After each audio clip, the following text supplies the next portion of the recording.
सिंध हुकूमत ऐं दादू इंतज़ामिया ॿोॾ मुतासिरनि खे टेंट ऐं राशन ॾियण जी दावा पई करे, पर मुंहिंजे बैक साइड में ई खैरपुर नाथन शाह जे ॻोठ ग़ोज़ो जे भरिसां लोंग खोसो जा रहवासी आहिनि, जेकी ही अध राति जो घरनि में पाणी दाख़िल थियण सबबि ॿचनि ॿारनि जूं ज़िंदगियूं बचाए दादू इंडस हाईवे ते पहुता आहिनि ऐं हिते वेठल आहिनि। असीं इन्हनि सां ॻाल्हाईंदासीं त हिननि खे सरकार ऐं दादू इंतज़ामिया पारां टेंट या राशन वग़ैरह ॾिना विया आहिनि या न। का शइ बि नथी असां का ॿाहिरि असां ज़ोरी पंहिंजा ॿचिड़ा कढी मस हिते पहुता आहियूं, ज़ोरी पाणी असांजे घेरे में पहुची वियो। ॿिया कुझु माण्हू असांजा रहिजी विया, असां हिते खुले मैदान ज़ोरी सिर बचाए ॿचिड़ा हिते पहुतासीं साईं।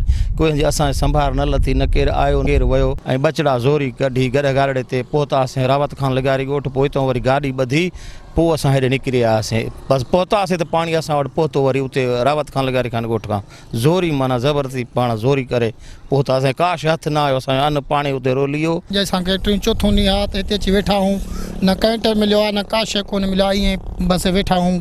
का शइ कोन्हे, ईअं ॿार असांजा वेठा आहिनि, नंढड़ा बच्चा सभु ईअं वेठा आहिनि। का शइ कोन्हे हींअर ताईं, न कैंट मिली आहे न केरु आयो आहे, न सार न संभार, कुझु बि कंहिं बि का शइ कान लथी आहे असांखां। केरु कोन पहुतो आहे हींअर ताईं, उते बि कंहिंखां कंहिं असांजी पुछा न कई आहे, हिते बि असांखां कंहिं पुछा न कई आहे त छा आहे या छा सूरत हाल आहे, कुझु बि न हींअर ताईं असांखां कंहिं पुछा बि न कई आहे।